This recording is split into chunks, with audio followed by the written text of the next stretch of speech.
people say with a lot of clarity, and that voice was loud and clear. President Yoweri Museveni was returned to office with over 71% of the votes, though the presidential candidate of the National Unity Platform, the Honorable Robert Kyagulanyi, rejected the results. And now he says he's in hiding because he fears for his life. Tonight, we'll be looking into the results. How did the NRM perform to this level, almost going back to 1996 when they were hitting in the 70s? We shall also be looking at the just concluded election for local governments. We shall be having our reporters who are in different areas at the telecenters to give us the latest results on the mayoral race and the local government across Uganda. When we come back, I'm going to introduce to you our panel this evening. My guests this evening include, from the Great Lakes Institute for Strategic Studies, Mr. Godber Tumushabe. Thank you so much for joining us. Godber, good evening. Good evening to you, Patrick, and good evening our viewers. A great pleasure to be here with I suppose you did your civic. Rose. I suppose you did your civic duty to go and participate in elections back in Ntungamo, did you? Yeah. No, I was in Ntungamo on election day. I actually spent there some time. I did the voting, and then for the first time, by the way, I also acted as an agent. Okay. Yeah. Of what? I was appointed an agent for General Muntu, okay. ANT, because I was particularly interested to really get a feel of what happens at the polling station. Because of especially the reports of ballot stuffing and what I wanted to see, how does this thing happen? I actually didn't know that, Godber, you can also participate at that level so actively in politics. To be an agent means. But I have participated at every level. I think I have said time and again that in 1996 I was basically a chief campaign agent for Yoweri Museveni at that time, at the time when he was contesting against Samuel Gerere. So I think in terms of civic participation, my attitude to participate is really elastic enough. You got a political bloody nose, didn't you? Which one? Of 96? No, yeah. just a week ago. Oh, yeah. We'll get into that. Let me introduce our next guest. Is Deputy Secretary General of the National Resistance Movement of the NRM Party, the Honorable Rose Namayanja. Thank you so much for honoring our invitation. A warm welcome to you. Thank you so much, Patrick, for inviting us and for inviting me to be part of this discussion and engaging with Ugandans. I came running. You talked about civic obligations and responsibilities. I was in the village to vote for the LOC5 chairman and my councillors for my sub-county in Semuto. So I just came rushing to be part of this discussion. So the NRM Secretary General is so intentional about this election that even the councillors and village leaders, you still drove your monster car to go and drive. Even on the 4th, I'll go to elect the councillor for Chilema Parish, the male and female, and the LC3 chairman of Semuto sub-county. So 7 days ago, Ugandans returned to office President Yoweri Museveni to lead this country from this year up to 2031. And he came with such a big number of votes, and the percentage is high, almost back to 1996 when Godber was also in the mix campaigning. In the 70s, he, I think, last scored in the 75. 70s. Yeah, he last scored 75%. He last went into the 70s in 1996. But when I look at how Ugandans received that and the kind of lack of even celebration or even muted celebration, I'm thinking there should have been ululation and jubilation and singing at joy. How does somebody score 70% and the Kampala just goes quiet? First of all, I want to thank Ugandans across the entire country, from West Nile to Karamoja, Acholi, Lango, Sebei, Bugisu, Teso, Buked, Busoga, Ankole, Chigezi, Toro, Bunyoro, and then in Central Region here. I want to thank them most sincerely for voting the NRM overwhelmingly for that resounding victory. And I want to say it was not by accident. It was not by accident. It has been right from the beginning when we started this campaign. We were very deliberate in determining what our theme for this campaign has been. one of our biggest challenges or frustrations as a party has been that a lot has been done in the countryside, and very little was known. We have done so much over the years, but even if you took only 5 to 10 years ago, and you look at the levels of development in these places, in towns trading centers that became town councils and municipalities. I want to get into the specifics of why Ugandans could have returned. That's what I was going to. But the question I'm asking, and I want a direct answer, is that when in '96 President Museveni went, you could actually feel it. There was almost a party in the entire, almost the whole month. Yeah. When in 2001 he won, which was a bit okay, also a bit of a struggle, you could see the parties on. Well, how does President Museveni win this time around? And there's muted response, as if, are you tired of winning? It's not muted. No, it's not muted response. Yes. Across the country, people were celebrating those who won. Of course, the dynamics in Kampala were different. Before we went to the campaigns, there are people who decided, I don't know whether you moved around on voting day and the day before voting and the 2 days immediately after voting, because the videos that were circulating on social media. But you didn't about no videos. You had shut down on social media. No, you guys had yours, but for us, the rest of us, we did social media, and it's the reason, by the way, why there was that shut of social media, because there was inciting and mobilization. People feared to be in Kampala. Nakaseka, I don't regard Nakaseka as up country, because it's a 1-hour drive.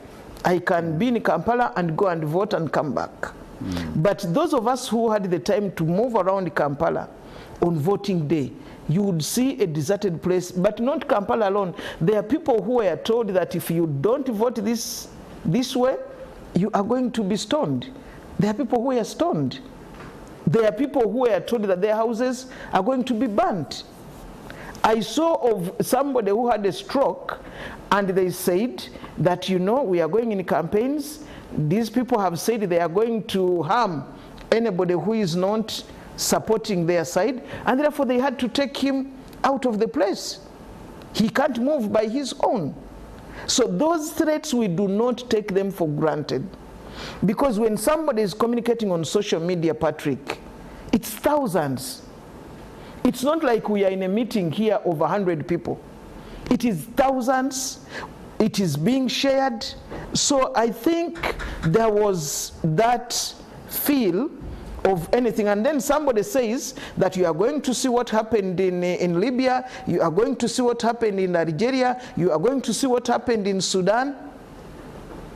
People were held back.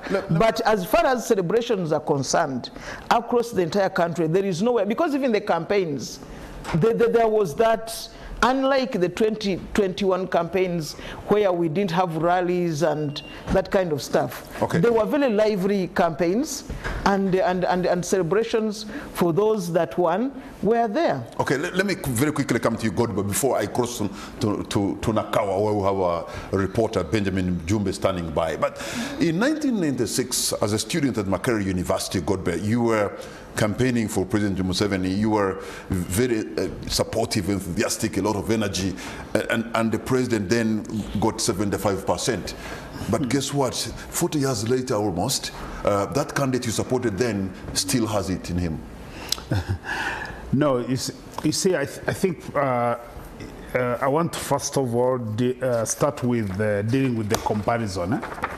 So in 1996, we had what is called the movement system of government. So everybody was actually presumed to belong to the movement. But also 1996 was like 10 years after President Museveni had taken over power. And I think him and his colleagues who had just come from the bush, both on the political side but also on the military side, I think they had absolute ideological clarity on what needed to be done. So within the first 10 years, this country started turning around a depressed economic environment, and the economy started moving. The governance that had been disrupted, we had adopted a new constitution, so a new consensus had been negotiated and agreed. So the children were beginning to go to school, the health system was beginning to work. So in other words, for some of us who were like call ourselves the children of the revolution, who were basically grew up during that time, you could feel the movement. It was real, it was organic.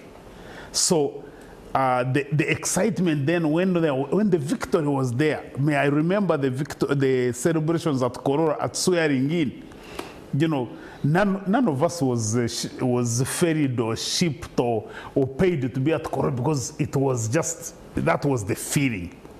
And so that you can't compare that today with the NRM, the political party. You know that this part of the roses is supposed to be called NRMO, but the basically decided. Why is supposed?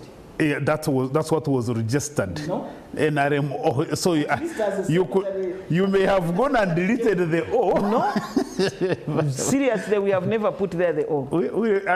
And even our certificate of registration. Yeah, but anyway, the point is that when we adopted the multi-party political system, if the NRM people were very genuine, actually they should never have registered NRM as a political party, because that was a movement. So the NRM that we have today is completely different from the one that we had in 1996. But secondly, the elections that we've had over time have had their own challenges, and they keep on degenerating, by the way. Because the first time when we had a president winning and now declared winner and there are no celebrations is in 2016. That's when we had the whole of Kampala taken over by the military. In 2016, the day after the elections, it was like a military coup had happened. Just hold there, Mr. Godber Tumshabe. I want to ask to cross to Nakawa at the Tally Center for the Kampala mayoral race and the local government, the division mayors and the city lord mayor. Standing by in Nakawa is our reporter, Mr. Benjamin Jumbe. If Benjamin Jumbe, if you can hear me, please bring us to speed on what is going on at the Tally Center for the mayoral race at Nakawa.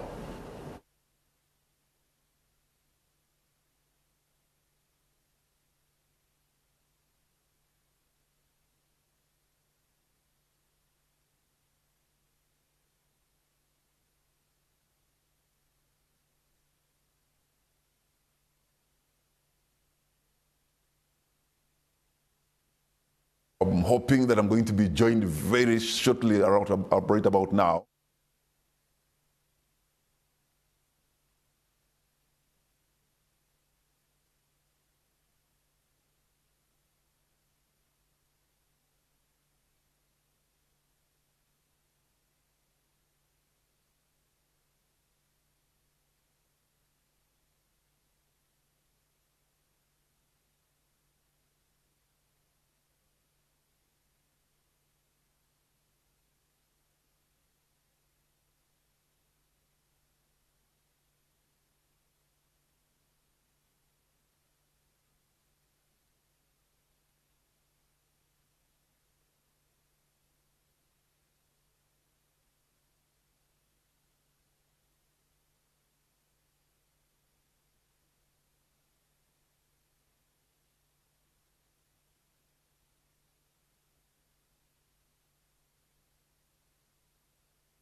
As I was saying, from 2016, the mood of celebrations has disappeared. Of course, 2016, it was a very highly contested elections. 2021, it was a COVID election. And now 2026. Now, for the 2026 election, part of the challenge is that the entire process was contested in the sense that the Electoral Commission, I've already said this, as far as I'm concerned, I don't think that the Electoral Commission is in charge of elections in this country. I think that elections in this country run as a military operation. In the first place, towards the end of the campaigns, I think that was about November or maybe late October, that's when the president said we are going to use biometric machines. The BVVK. Yeah, so we'll use the machines. Because, you know, the president complained at several occasions he was cheated, his votes were cheated. At some point, I think by the time he ended, the cheating had gone to 2.7 million votes. Now he said, now we're going to bring these machines, there's going to be no cheating. And you remember, Patrick, at our other program, I told you that those machines won't work.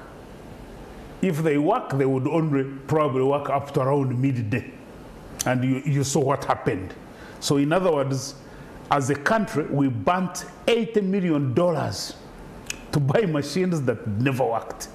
And I hope that someone will be held accountable so that Ugandan taxpayers are compensated for this kind of decision that ends up like this. So that's number one. Number two, the flexing of muscles. So the opposition National Unity Platform was running their campaign of Kalonde, Kakume, Kabanji. And then the regime people come out and say, you vote and go home. If you don't go home, you're going to see us. So that kind of contestation essentially creates an environment, one, that makes voting very unattractive, but secondly, actually dampens the mood in case of someone's becoming victorious, because it's already a contested election. But you also know that throughout the, even with the then there was also the internet shutdown. For the first time, you know, the internet was shut down 2 days before the elections. You would expect that probably the shutdown would happen on the day of the elections, or maybe towards the announcing of the results. But I think for whatever reasons, the security people thought that we need to shut down the entire country. And man, the population feels it. It's, you know, you can achieve the objective of achieving the security objectives, but in overall, the entire population, the psychology of the population is feeling it. So all that is factored into.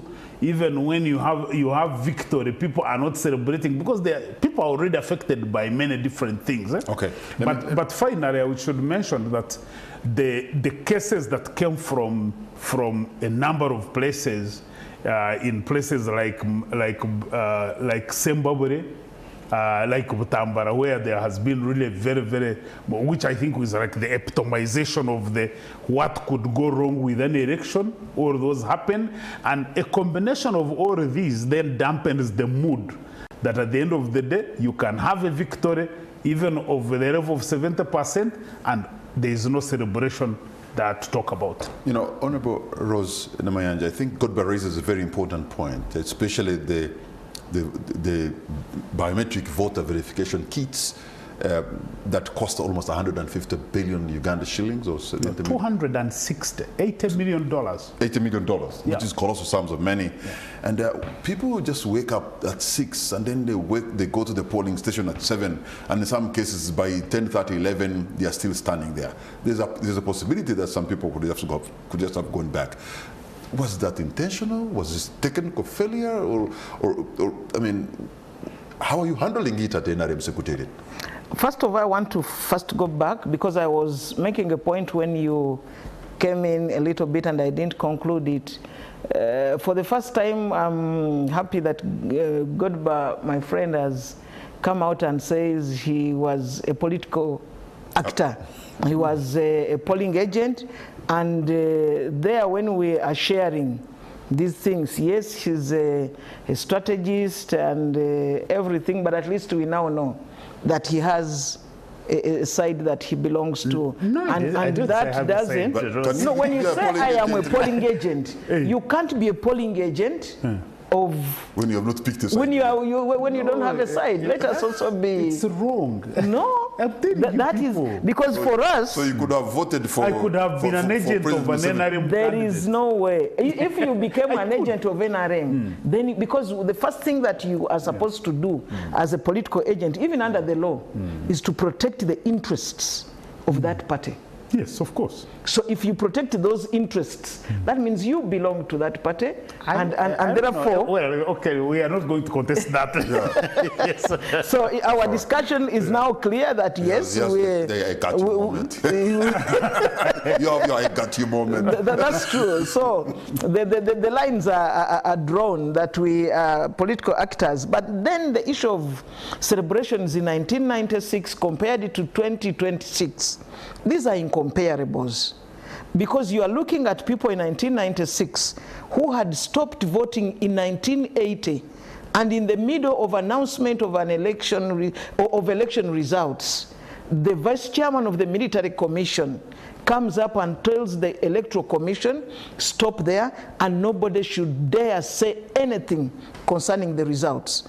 And these people were watching that. We went into war, the country went into war, then 10 years of some kind of recovery, and like God was saying, people had seen many things coming up, and for the first time from 1980 to 1996, those were 16 years when there were no elections, and for the first time people were casting their ballot, and the ballots were counted and winners were declared.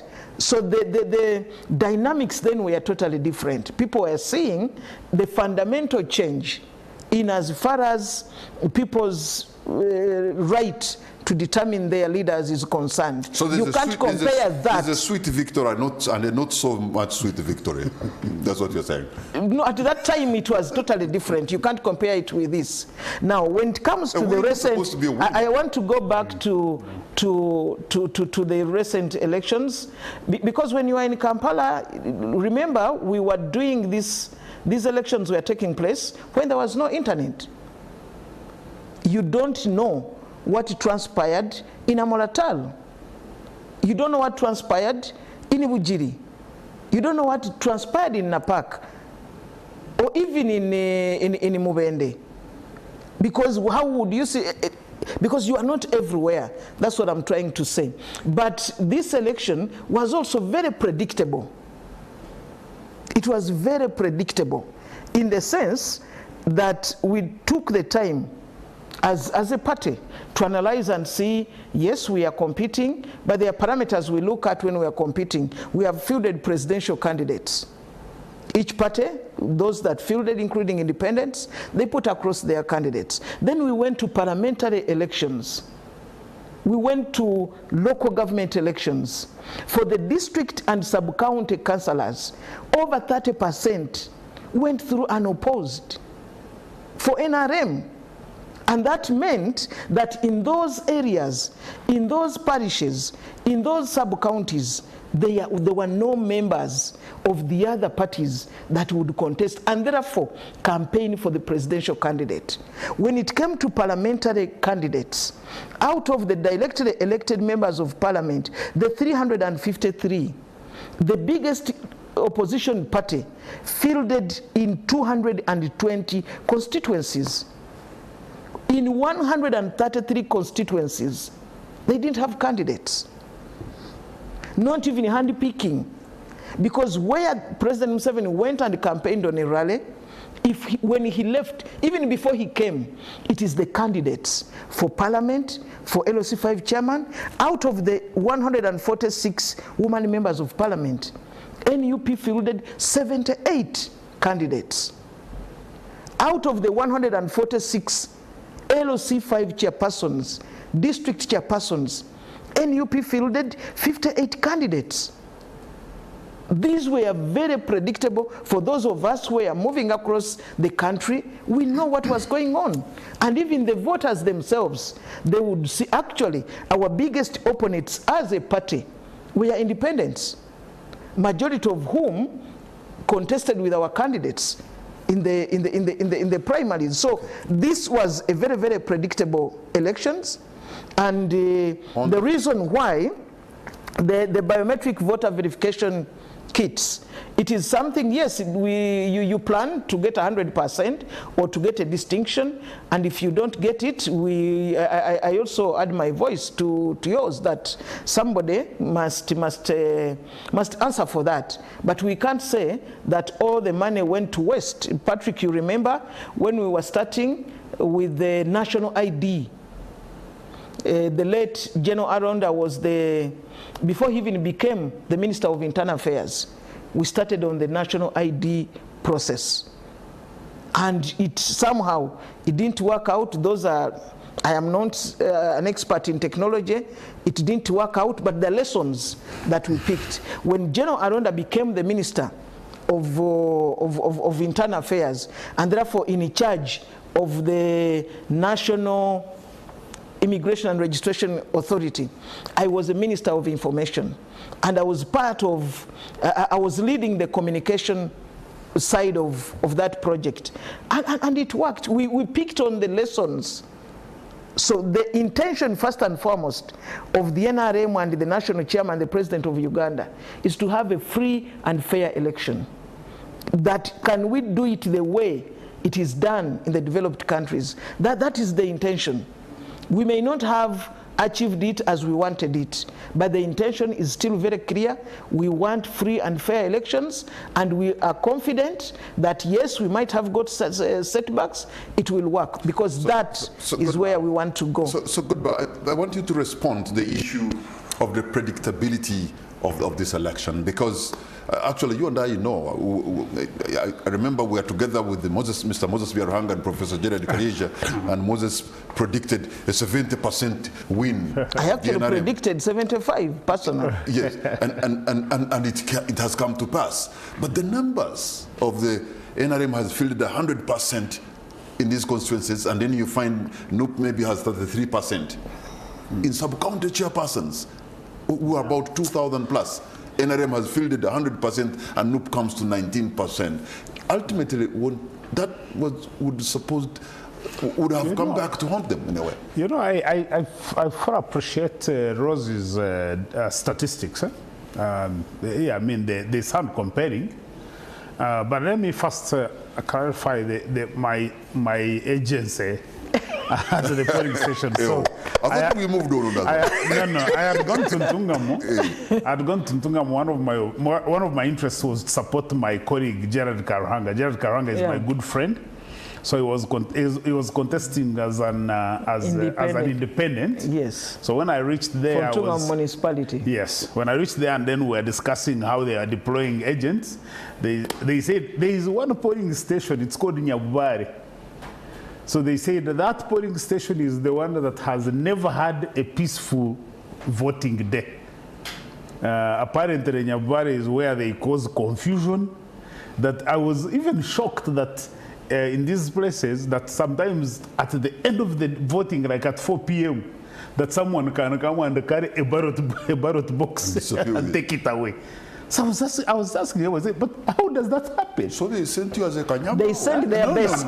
No, they sent their best. You're the Kanyama. So I made a decision. I said I want to be an agent at that polling station, so that I can see how exactly does this happen. So I said, I had to get an appointment. So I could have been appointed an agent of Rose for the operation. You got your gig. We live in a gig economy. Yeah, but you got a gig in Nyabubare. The only thing I missed was that I was never given any allowance, because I'm told agents are normally money. Yes. Even the lunch, at least they give you a chapati. Okay, we get it. Go to the gig. Having said that, what we are describing, and for me, for me, I find it painful, because essentially in 2026 we are almost replaying 1980. That's basically what you see when you compare. So when Mwanga basically said nobody announces results, that you can easily compare it with an internet shutdown, because nobody knows what's happening across the country. Even with internet shutdown, the way Rose has described it, nobody knows what's happening, even at the polling station next to you. So you can draw parallels. In 1980, the military commission was managing the elections. That was the military. In this election, actually since 2016, we have seen the military increasingly insert itself into our elections, to a point where in this particular election they were the ones issuing orders, and the electoral commission was like playing a catch-up game. Where was that done? The whole debate about vote and go home was coming from the military. It never came from the electoral commission. It came from the military, first of all. Thirdly, in 1980, that's when the candidates of UPC, of DP, were being either bought out, or some of them were stopped from even participating in the elections, and so you get the candidates bought out. In 2026, we've seen a systematic process of candidates especially the National Unity Platform, being denominated by the Electoral Commission. And it's a consistent pattern. Now, you can raise all kinds of arguments about, oh, these ones maybe they didn't meet the rules, they didn't do this, but it means that from 1980 to today, as a country, we have failed to be able to organize our electoral system to be that decent the way it should be.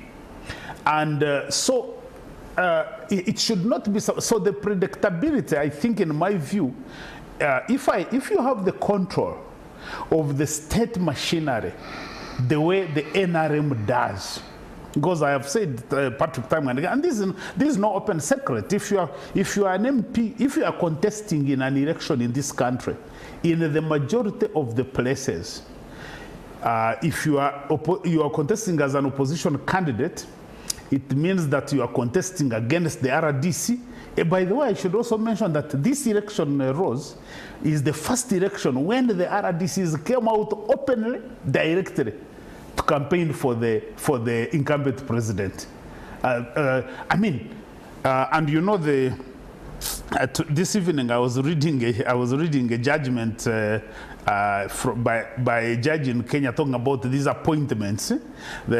In these last 5 years, the incumbent president had RDCs, he had deputy RDCs, then eventually he added the assistant RDCs.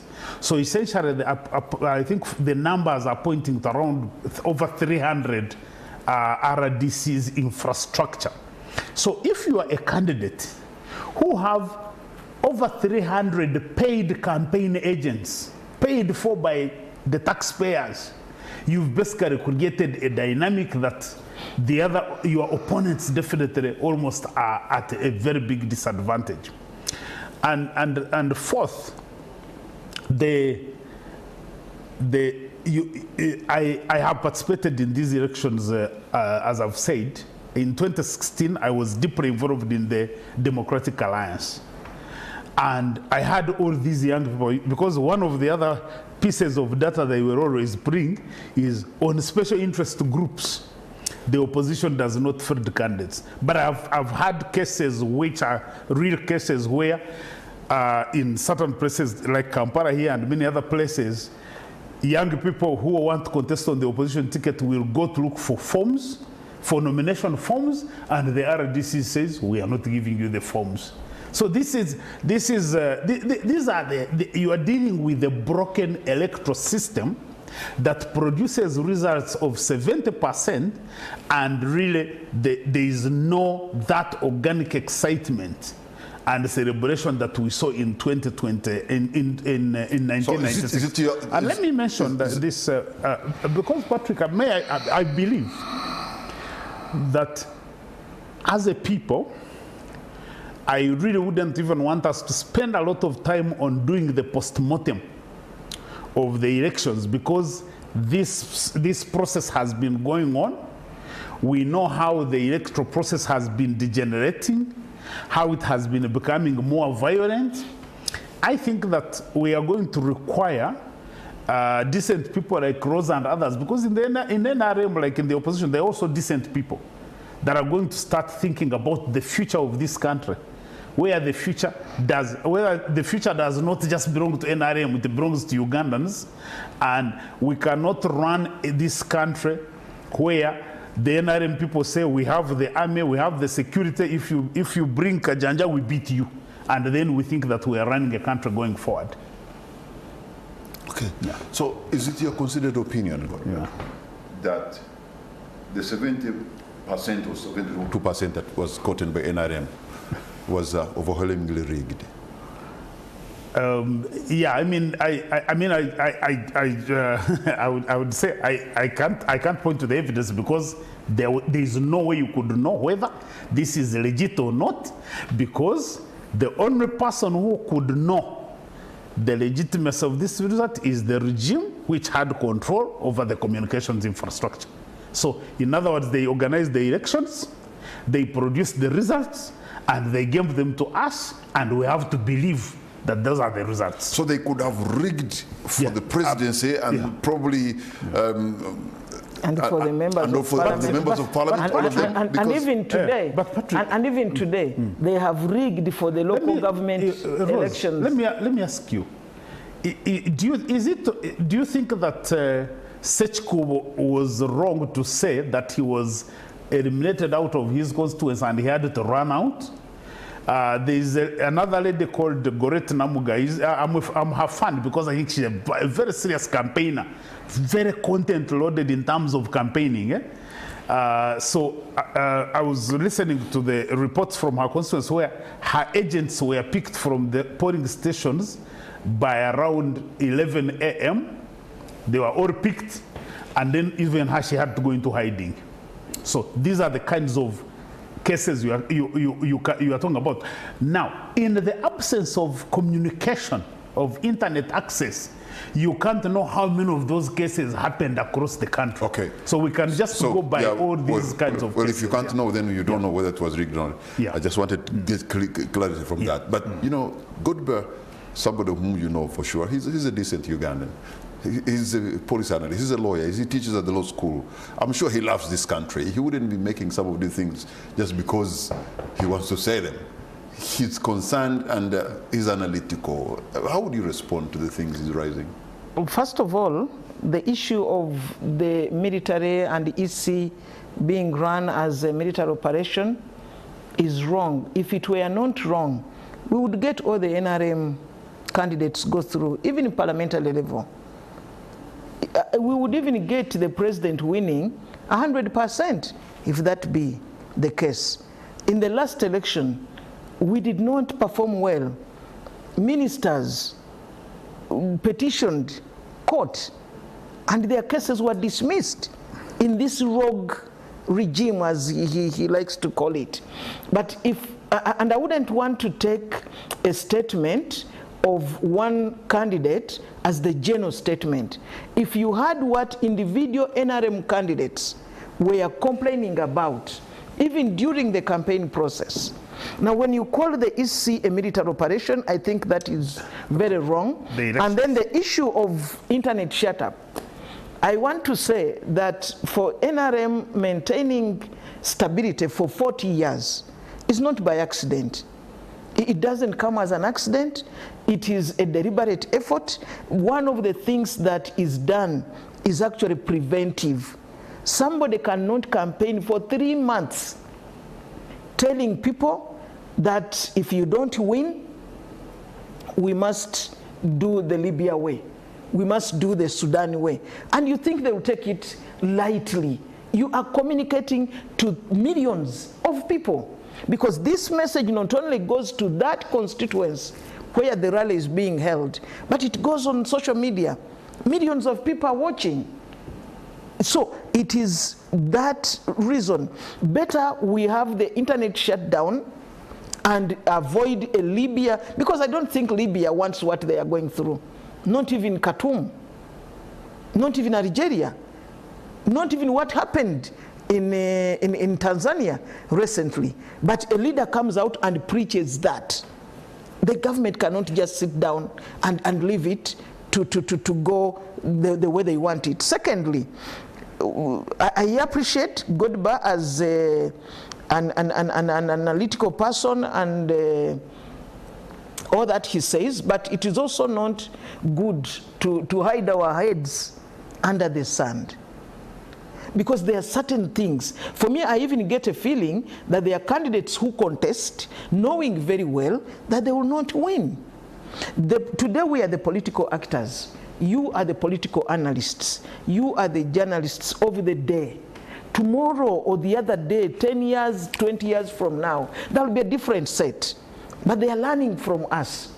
Just like we learn lessons from those that were here before us. So if there are issues that we need to look at things very, very objectively, if really need be.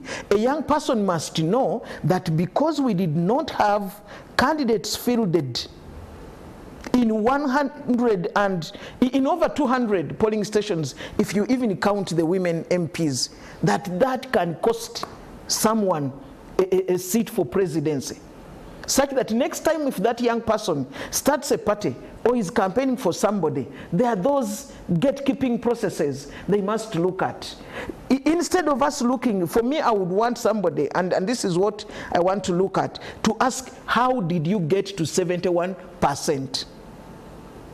I was beginning at the very start of this election that we were very deliberate. We knew where we were not doing well. And one of it was communicating our progress, communicating our gains, communicating the achievements that the NRM has done. The president has said times without number that we do not have bishops who go out and say what has been done. And the others would come out and say even the wrong things. A wrong repeatedly told can be taken for the truth. Patrick, you know it better than I do. But the first thing we did was, how do we communicate our messages? The theme was protecting the gains. When we say we are protecting the gains, the first thing that you must do is to articulate what those gains are. We went full circle to articulate what NRM has done, because there was a narrative in 2021 that nothing has been done. So for the young person or any politician out there, the thing that we did was to articulate our gains. That was one. Two, for the first time ever since President Museveni contested for presidency, since 1996, this was the very first time that the president did not have a national task force. He didn't. Even in 1996, Haichigongo was leading the national task force. The Honorable Bidandi Sali, they were the members of the task force. Even at one time, Honorable Janet Mkwaya and the Honorable, the former Vice President, Dr. Specioza Kaziwe. But this was the first time that there was no national task force that was read out that this is going to campaign. We decided, and under his leadership, that we are going to use the party structures at the grassroots. And we do not want to take grassroots mobilization for granted. We did have a national task force, but as leaders at the Secretariat, we had former MPs, we had former ministers, we had sitting MPs who were not contesting, or ministers who were not contesting, going back to the areas where they come from and go and talk to the task forces that we had this time round, were the village committees. Now, for anyone who is interested in winning elections and you do not take the village structure seriously, and I want to tell you, as somebody who sits at the party headquarters, that our leaders at the grassroots level, for the first time, they were enthused that the responsibility to deliver success for the party was in their hands. But I think also, we went and moved. You know, you can see a minister. I think it was a lack of the integrity back in the day of the task force. No, so not the integrity. candidate realized that maybe the money won't even go the grassroots. It had nothing to do with the money. He has learned the hard But way. let me tell you, Patrick, that you have a minister who is not contesting for any position, or a former minister, or a former LOC5 chairman, or former MP, moving parish by parish, meeting the 63 leaders. And why do I now bring in the 63? We have the 30, because it was introspection on our part as a party. We have the 30-30 at the village level. Those are party leaders. But other than that, we have leaders, government leaders, leaders who are in the government structures. You have the 5 members of the Women Council who are NRM. They were our flag bearers, because for even all those positions, they contest on party ticket. The women leaders, NRM won by over 85% for the youth council elections in the whole country. Okay. For the PWD, let me conclude this. The PWD election, so we got all those leaders who are NRM at the village level, and then the 30-30, and we say, go to your villages and canvass for support, and these are the gains that they, and many of them they know. The other thing on service delivery was the issue of the parish development model. This is something that we pledged, we committed to do in the 2021 elections. By December, over 3.7 million households had benefited from this noble program. And for them, they don't mind whether you are telling the truth or not, but they know for a fact that they did not belong to the money economy. And for the first time, they did not receive this money in form of goats, in form of coffee seedlings. They did not receive, and they started doing it because it was part of the manifesto. Okay. It didn't go through the district NADS coordinator, not through the farmers forum, but at the village they know. And our goal, as they also know, is to create a village, a parish bank at that level. Okay, so these are things that have led to this progress. And I want to, to again go back to you, Godber, on those 2 issues. The structures they have, 30-30, you said there was 63, if you combine and the other structures, out of 70,000 villages in Uganda. 72,000 villages, 72,000 yes. villages. If you have your 30-30, to begin with, you almost have like 2 million. I want your response on that. But also, the issue of the parish development model. If you have 300 people who have gotten money in all these parishes across Uganda, and 358, they will be inclined to vote to you because for the first time, $1 million shillings has come to each one of them's pockets. Wasn't that a game changer? It can be a game changer, but you see, the point is that these are not new things, because for every elections, President Museveni, as an incumbent, has had an advantage of using government programs to be able to campaign. So in other words, whether it was Bonawa Gagaware, whether it was Prosperity for All, whether it was Operation Wealth Creation in 2011, and now, so PDM comes in now as an additional program. So there are all these other programs, the Youth Livelihood Fund, the Women Livelihood something. So these are basically, these are schemes. Yeah, but you see, the other one was like 200 billion, 300. Yeah. This is 1 trillion a year. That's colossal sums of money. And for the first time, they are getting it in cash. I'm saying, actually, my not point even is, a middleman. Actually, that's why I think that maybe Museveni should have gotten even 100%, because because you see, you are distributing money. Okay. Yeah, you are distributing money. If you are looking at the campaigns, one of the things that you have to really that have to kind of like tickle your mind is that you look at the way your candidate, the way you projected your candidate. If you think of the amount of money you spent in this campaign memorabilia, the posters, the shirts, the what, so you would feel like, oh, President Museveni is like this is like someone who is now introducing himself to the voters for the first time. If you look at the level of campaigning. So in other words, if I have money... On that one, wait a minute. You'd rather not they do... That's what I'm saying. The publicity, because... I'm just thinking of the logic of the campaign. You have money, which is being distributed. You have 30 people per village, and so many others, and then you still have to spend the amount of money that they have spent on the publicity campaigns. So in other words, what that means is that there was a challenge. Is publicity a crime for any candidate? No, it's not a crime. I'm saying, Rose, because campaigning is communication based. Yeah, it means and you because the amount of the campaigning you have to do to achieve a certain result is dependent on what challenge you are actually facing. They communicated too much? Yeah. No, I told you it was our challenge. I told you it was our challenge, so we had to get it. I need to go back to the point. But you're a Christian, I suppose. For the last 2,000 years, the preachers have not stopped telling people. But politics is not Christian. No, that Christ is the way. I'm not supporting, but you have to keep the message every day, I guess the point I'm trying to make, in fact, let me tell you that my personal reading, and we are going to amplify it more. Yeah, my personal reading, Patrick, is that the Ugandans are exhausted. They are tired. But good barrier. Yeah, they are exhausted. They are tired, and that we campaign the more. Yeah, and you know. And you see because you see you talked about Libya and these other countries.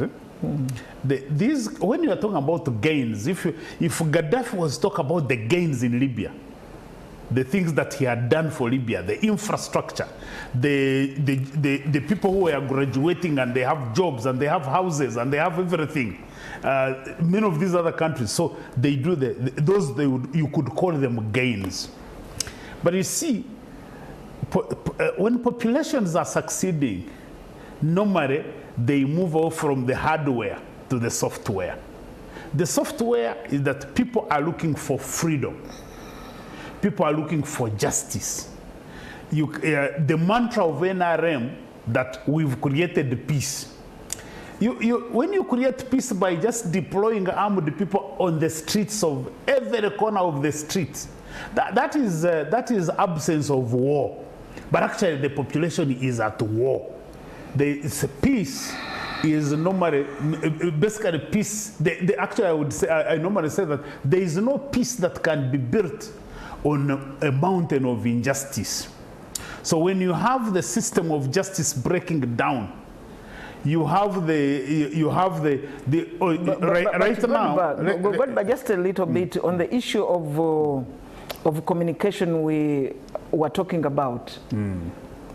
The messaging, because the message is supposed to communicate, yes, the gain, but also give hope. But when somebody stands up and says, "Omuntu yenna akyawagira President Museveni," whoever is supporting President Museveni, either musiru nnyo, you're either stupid or mubi nnyo, or very bad. You know, but there is this Ugandan who, for him, believes that President Museveni is his candidate.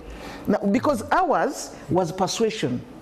And by the way, but not actually expelling people. Omuntu akyawagira President Museveni, either musiru nnyo or mubi nnyo, and you expect people to come on your side. You know, Rose, I normally don't worry about those things, because if you tell me, politics, if you tell they me, do matter. If you tell me, if I'm a supporter of President Museveni, and you tell me, if you are support President Museveni, you are either stupid or you are ignorant.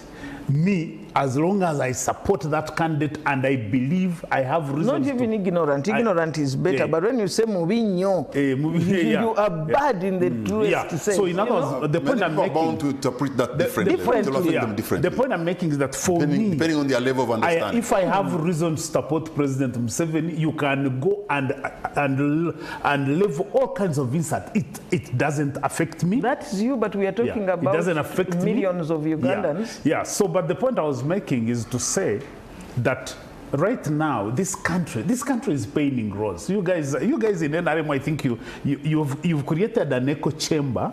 Uganda is not an island. Uganda is not an island. We know, first of all, even internally, we know where we were, we know where we are, and we have an idea of where we want to go.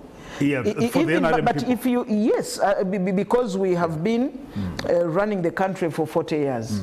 But even with our peers in Africa, because we don't want also to say Uganda is in isolation, we compare with the rest. What is the situation in Sierra Leone?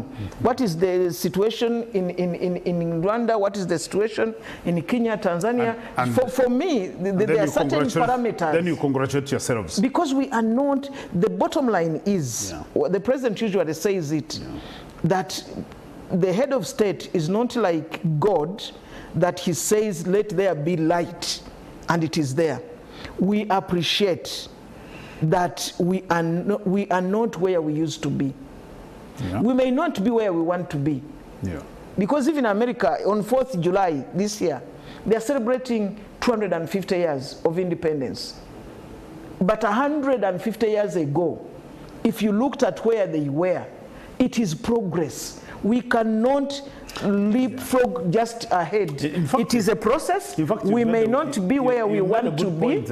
We may not be where we want to be, but for sure we are not where we were. So that progress that we are making on a daily basis, on an annual basis, per decade, is what will build this country. I think that's my point of departure, by the way. That's my point of departure, because for many of us who have disagreed with NRM, it's basically about the fact that we knew there was progress being made. Now, on every parameter, now you can talk about the reversals. No. Yeah, because the last elections, the last two elections are the first elections where we complete an election and you have hundreds of young people in jail. It had never happened before. Because we had never gotten a campaign run on inciting and telling people to go and burn petrol stations. But you see, it has never been there. From 2006, we actually had even military officers inciting people, threatening violence. I've just completed the piece of work that I'm going to, that is being done for publishing. We've had generals. But there's sort of a general consensus that this election was not, well, we deserve better, first of all, I should say we deserve better as Ugandan, was not as violent, that was more orderly. I think that's what you feel, and yet you seem to say otherwise. No, even acknowledging even that, even more violent. No, acknowledging that one step you have made. Very important. But what is the step that you see, as you were there in 1996? Yes, I was. Yeah? We had elections, and elections were actually full of excitement. We went to 2001. We have had elections over the years. We've had candidates being put in jail. We came to 2016. We had elections that ended up like a military coup. We came to 2021 and had over 100 people killed and thousands in jail. Even right now, we have an election. The opposition politicians are in jail. They are young people. And you know what is most painful is that many of these are the very, very little boys and girls. If you have sat with those little boys and girls, some of whom came out by themselves and they said, this is what we were told to do. They can say anything, by the way, when they come out. They can say anything. No, even before going in. We have had members who were flag bearers of NUP, some from northern Uganda and others from eastern Uganda, who came out by themselves and they said, we are not taking this route. But by themselves. But do you think those people are more violent than the NRM people who were fighting amongst themselves in the NRM primaries? What happened in South Sudan? That young lady. No, I'm asking, how powerful Rose, how powerful was that young lady in South Sudan? I'm asking you that. Do you think that these Nup young people are more violent in Sudan? Yeah. Are they more violent than the NRM people who were fighting in their primary elections? Mr. Godiba, anybody with the current technological advancement and everything, and the communication dynamic we are talking about, I am just giving you the young lady in Sudan, because they started something from nowhere, and even when they were like, if I may call it succeeding, they didn't even know how to handle. They were not leaders. So how many people do you want to have in jail? In Algeria, they were not leaders. How many people do you want to have in jail? There's nobody that would want. There's nobody that would want in jail. Capable of keeping the internet there without, Of doing what? Not to run an election without shutting down the internet. But by the way, I can say to the nth time that when somebody runs his campaign for 3 solid months, you saw President Museveni's campaign repeatedly talking about the 7 blocks that the NRM has done on this country, has put on this country. Amatofali Omusanvu. Everywhere he said it, with screens showing somebody who has done it in Soroti, another who has done it. That constant messaging gets even on us who are campaigning with him. You keep hearing this message, and it gets onto you, and you appreciate it the more. But now this young man who is being told just to go and to do, and fight and use any means and everything, who would take that for granted? By the way, Rose, you cannot take that for granted. By the way, Rose, you need also to appreciate that this is the first election where Bobby Wine and his group campaigned on a message of peace. We are going to be peaceful. We are going to be law-abiding. But if our votes are stolen, but you have really. But I was. But are you? Were you not following the campaign? Yeah, he kept on telling them to be civil. I mean, he kept on. Though he also said there was that narrative of Tukabanji. Oh. No, because you see, Patrick. If you were cheated, you want to just fold your hands and go out. You know, when you watch something, when you watch a video and somebody says Mubateme came it way, you don't take that for granted. You know, Rose, in the villages, Rose, but those of us. When someone says Mubateme came it way, that's a crime. That person is apprehended. Law and those are the people who are being apprehended. No, that's not what in happens. the villages, let me tell you, there are villages where people feared to go to vote. Young people would move, and for us that is the main concern, by the way, because this is a generation. Patrick, we were telling him at the beginning, we were youth leaders at our time. We were young people then, and what was fed in our mind, in our psyche, has brought us to where we are. Now, somebody who is 18 to 30, the messaging that goes in his or her brain on a continuous basis determines what they will be 20, 30 years from now. There are people in the villages, genuinely, who would go and report to police and say they have said they are going to burn our houses. I'm telling you, for us, we do not look for votes on social media, not in town halls.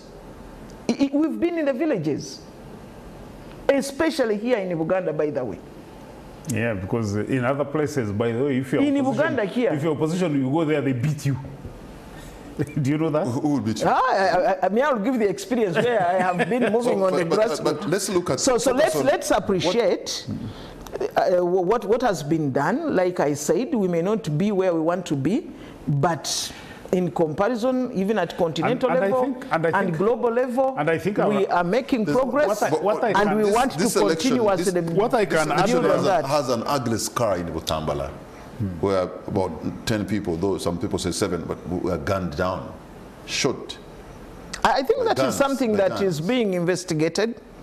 And people are, because really, where people have been killed, I do not have the facts on my fingertips as to why and what the circumstances were, but these are things that will come out in the open if they are arraigned in court.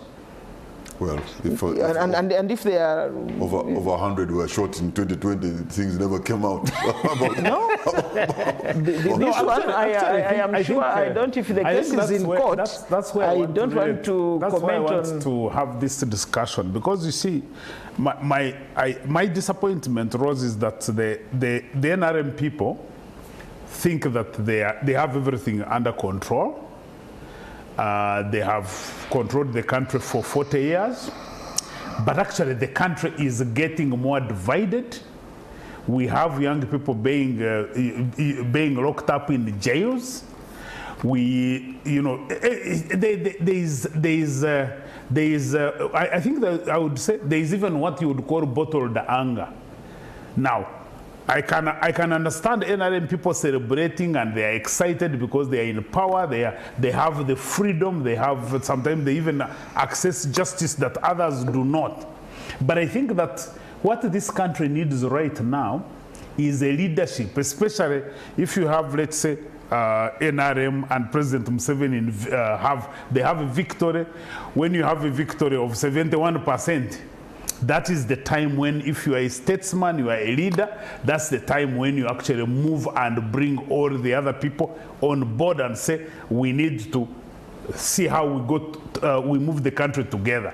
I think that this country, unless there is a mechanism for negotiating a future where every Ugandan feels involved, then you cannot avoid these situations you are talking about, the Libya and others, because that's how they have been built.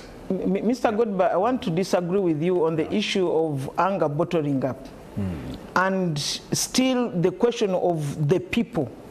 When you say the people, one, that they are getting divided, this is also unprecedented, that for the first time you have a party that has leaders across the entire country. We all know right from 1961. You know very well that, I mean, I was not a voter then. I started voting in 1996. But our parents were telling us in 1980 it was suicidal and almost one would be beaten to put on a different color. I can comfortably put on a red. I don't mind. People were voting on religious political parties were based on their religious denominations. So when you say people are divided, let's just look at in Uganda here, because I don't want us to take the people, the voters, for granted. I don't want us to take them for people who are ignorant, that they don't know what they are supposed to do, that in Uganda out of 103 seats, 57 voted NRM MPs. In Acholi, out of 28, 17 MPs were on NRM. In Bunyoro, out of 27 MPs from Bunyoro, 22 were on NRM ticket. Those voters there are not ignorant. They know what they want, by the way. You look at Ankole, out of the 47 MPs, you have 43. In Itoro, out of 31, you have 28. In Sebei, out of 9, you have 6 and 3 independents. So when you look at the figures down there, I don't want to believe. So the Buganda ones, you are including Sembawere and Butambara and others. Unless you want to say they don't belong to Buganda. No, I'm saying, are you including them? Yes, I do. Yeah? Because that is I'm saying you can have a broken election. No, let us first deal with this. Let us first deal with this. By the way, Rose, you are talking about West Nile. I can tell you out of 39 MPs. This NRM, absent of the consolidated fund and the capacity to unleash violence in this country, you would be just finished. If Auntie came to power tomorrow, your party, my party. Okay, and my party, yes. It will handle the consolidated fund. It will just raid the consolidated fund. No, we do not raid. You raid. There is no of course party. you do. Even Auntie, this time round, Auntie has an MP. They will receive resources from the consolidated fund. I'm telling you that They will this time round for the benefit. For the benefit of our and money. No. You would look for your majority and you would never see it. There is no way. Because that's what we normally see. We have seen people dressed in the last campaign, Patrick. You remember people who were beaten for putting on yellow in Kampala here? Yeah, were they in government? But in other places, in other places you can put on red and you're beaten. No. You can. And you know, these are not people even in government, but they would hit people for putting on. Do you know people would fear to put on this because of the messaging. Do across this country? Goodbye. Do you know what RDCs do? Blowing a trumpet. No, you see, an opposition it's okay trumpet. For you not to listen, because you see me, the reason I participate in this election is that I consider myself a civic conscious and civic competent Ugandan. So I participate in the elections for that reason. Whether I belong to a political party or not, I will participate in the elections because I consider it a civic duty. Now, when I talk here, I'm not talking like as a party activist. I could even belong to ANT, but I don't come to talk as a party activist. I'm talking about a country that I think that is naturally endowed with very hardworking people, with immense resources, and only it lacks the discipline, the leadership, the discipline to be able to mobilize everybody to move forward and win the future. That's really my concern. And the NRM, you basically flex muscles so much about how you are in charge, but actually, in terms of how the transformation of a country happens, I think that's where we have fundamental disagreements, because you can't run a country for 40 years. Lee Kuan Yew was able to transform Singapore in just 30 years. So you run a country for 40 years. After how many years under war? Yeah, yes, yeah. You run a country for 40 years. The people you are right now, you are even adjusting, because now you have these people you call ghetto structures. For 40 years, you've basically produced people that have gone into the ghetto. Now you have to deal with them because, as I've said before, there are over 26 million children that have never reached primary 7. They're in the ghetto there. The person who came second in this election, the Honorable Robert Chagulanyi, is in hiding. He is telling the world this was overwhelmingly rigged. You have surrounded his home. He says his family is in danger. He cannot, people cannot freely there even take food. You know, the aftermath itself makes the win look ugly. Yeah. For me, let me first deal with what Godber says, that he has disagreements and it is his entitlement with the way we are proceeding. And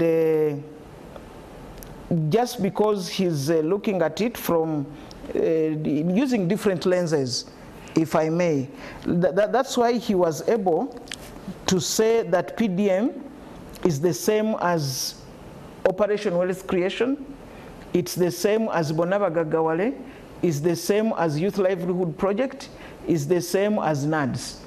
I want to say that first and foremost on that, it is not the same, both in form and substance. It is totally different. Yes, all the others were livelihood. I agree on the form. No, but even in the substance, even the substance, because these were programs run and managed by government officials. For the first time, this is decided by the people themselves. Even the councillor, even the LOC chairperson of LOC2 or whatever, they do not determine who gets this money. And that's what has made it totally different and is also making it difficult. Still on the other aspect, before I go to that, I don't want, Patrick, you can deceive people at the parish, at the sub-county, at the district, and even at the national level.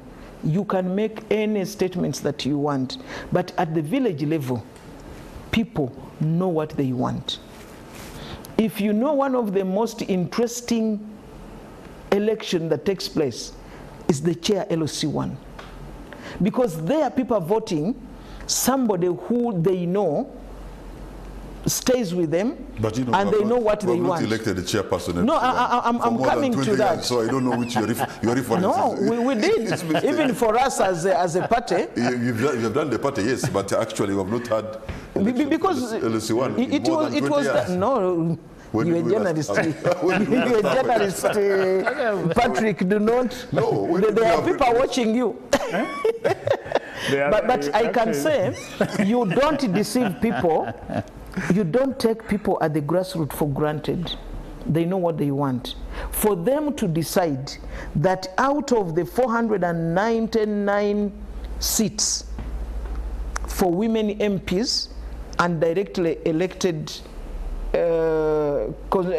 MPs, that 355 they chose, even when they have bottled anger, like he's saying it, and that they speak in unison across the entire country. 355, that is minus the SIGs, the special interest groups, the youth, the PWD and the elderly. These people, for them to make this decision depends on the circumstances on their ground. You do not force them to go and vote and tell them there is a school here when they know that it is not there. To tell them that there is PDM when it is not there. On the basis of what they see. On the basis, we have people who used to get water when we were growing up in Bulemes, in Nakasekeruwero. There were those ponds where we would get water from. And today, in some of those places in this country, they just use the tap. They have seen that transformation. But you know, Luwero did not come out so well enthusiastically to support NRM this time. You know, when I say Luwero, the president did well. Yes, the president did well. But when I say Luwero, I mean 3 districts there. It's because most people, when you talk about Luwero, they know the main Luwero. The main Luwero. Yeah. But when you look at Nakaseke and Nakasongola and Luwero, for us, we take ourselves as one. But in those places, people have seen the progress that has been made by this government. On the basis of that, they have voted 71% for President Museveni. And for members of parliament, if we conclude all the seats, we might end up with 75% percentage in parliament. So this win that it's as a result of Ugandans are not... The person you have competed against is in hiding, scared for his life, his family, you have surrounded him with the military. Because he has said they can't even get food. The other day, the members of the religious leaders went to visit, and of course they found he's not there. Today, being in hiding is one thing. He gave a very damning kind of interview or report about the situation on international media. I mean, the win. Where do the international media find him? Well, the journalists will always find a way out. The journalists will always find you know, those ones. At least they say not at his home. Yeah. No, but at least... It makes the win look ugly, doesn't it? It is his decision to say, because the other time, still we don't want to say as if this is the first time it has happened. The other time he was there, and because still of the unrests, by the way, those things that are seen as at times the messaging that comes out, because you were once in leadership as a young person. Godba has never contested for any position. But as someone who has gone through... I hope you're not trying to malign my name. No, I am not. I am not. Patrick, but for anybody, you people, it is very... I have never contested. I contested and lost. Okay. At what level? No, he's talking about the recent gig in the valley. You people, let me tell you, losing an election, there are very, very few. Even NRM people will come out and say they were rigged. Losing an election, people put in their all. And you lose an election, managing that political loss anybody can say anything. But one time, Dr. Abedi Wanika was contesting, and we were on the last day of campaigning, a day after we were going for voting, and we were on one media station. And he said he was expecting to win by 62%. Honorable Abedi Wanika. And to him, that's what as a presidential candidate. As a presidential candidate. Okay. He said he was winning. So the assumptions that people have, so the immediate post-election process for somebody who loses an election and the messaging that comes out are really different, because it's not easy to manage a political loss. It's not. So somebody can, analysis, and everybody can tell you that we were cheated. Turned up because more than 10 million voters did not turn up. What does that say about our democracy? I've said again, time and again, it's a broken electoral system. And that system, by the way, starts with the NRM primaries. Because you see, Rose is talking about, you know, the people at the village level being respected, and they should. But they did an election, the NRM primaries, they did an election where people line up behind other people, behind their preferred candidate. These guys failed to count people who are lining up. Almost about, wasn't it over 300 petitions? So they all had to be decided in Kampala when the people had lined up at the local polling stations. I keep on saying that kind of political party cannot run an election at a national level. So you need to understand it from there. So we can argue about all kinds of sentiments. My view is that as a country, as Ugandans, whether you are NRM, whether you are NUP, whether you are NT, whether you are PFF, we need to understand that we have a country that we need to organize and make better. And I think that we need to come together and talk about the future, because you know, most of the countries that have made progress, Kenya has its own challenges, but it has established a rules-based system where people have to respect the Constitution. The citizens demand respect for the Constitution. The judiciary put a brake on excesses of the executive. The executive put a brake on the excesses of the legislature.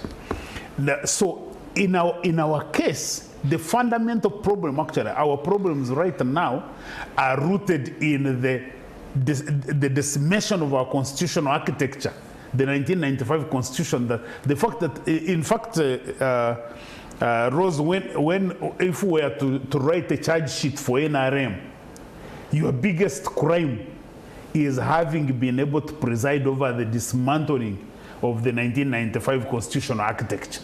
So right now, we literally have no constitution, because everybody now does whatever they want. This one is speaking this, the other one is telling this, the other one is giving this order. So we really need to put together. As a lawyer, you know very well that there are processes, even if there are amendments that have been made. When you say we do not have a constitution, I was laughing when he was speaking. I was laughing when he was speaking. As a lawyer and a researcher, somebody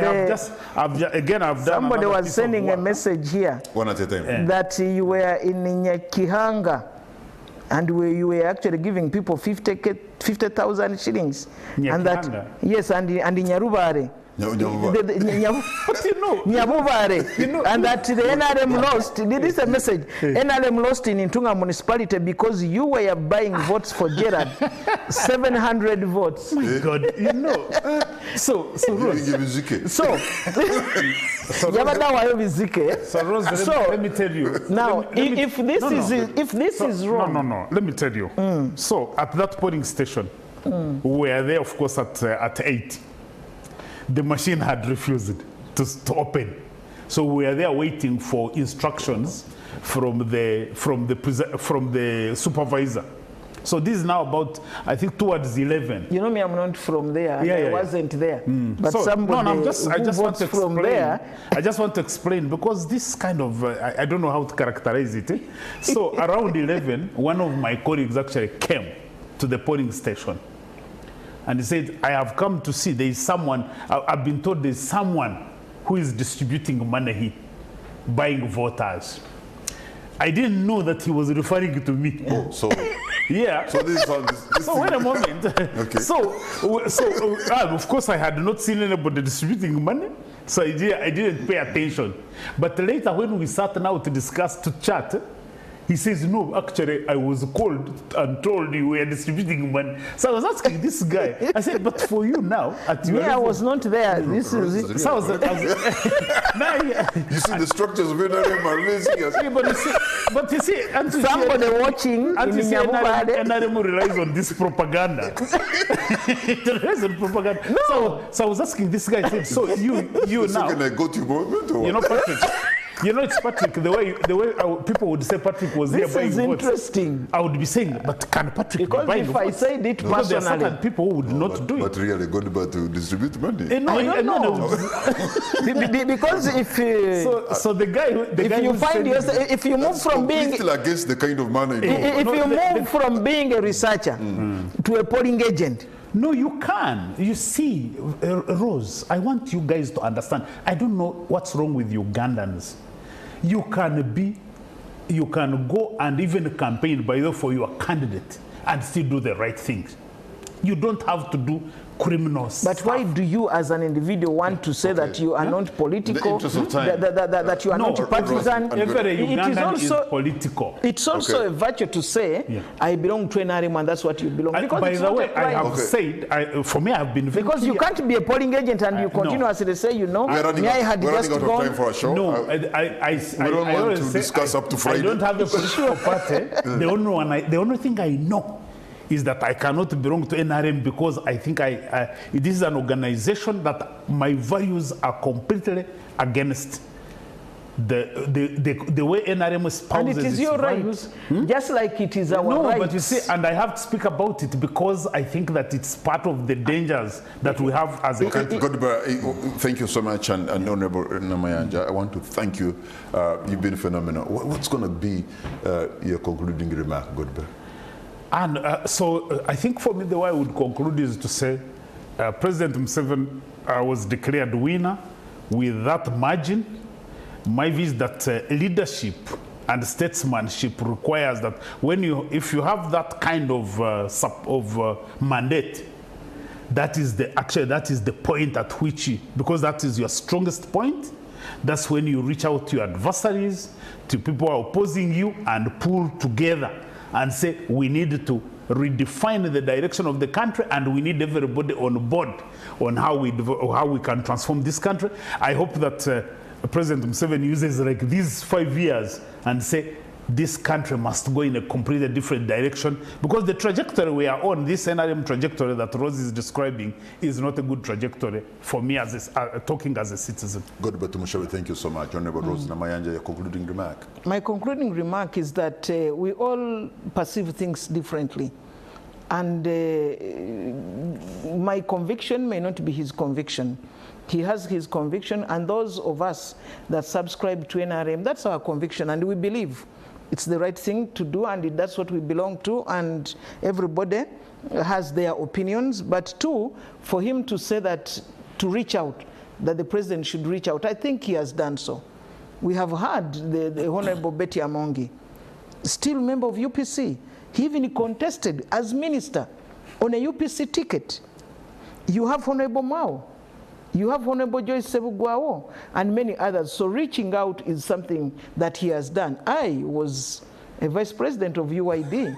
I find myself you were reached here. out? Yes. So I want to once again thank Ugandans across the entire country that voted and gave the NRM and President Museveni another mandate, a resounding victory of 71%. We are just committing that we are going to build on that, to implement the manifesto and ensure that the progress that has been made is maintained. We further protect those gains and do more than what has been done. Honorable Rose Namayanja, Deputy Secretary General of the NRM, I want to thank you so much for your submission, for having honored the invitation to be here. Mr. Godba Tumshabe from the Great Lakes Institute for Strategic Studies, I want to thank you, both of you, for having participated in this, for having given you all, and for adding value to this very platform. And you, the viewer, I want to thank you for the privilege of your company. Good night, and God bless Uganda.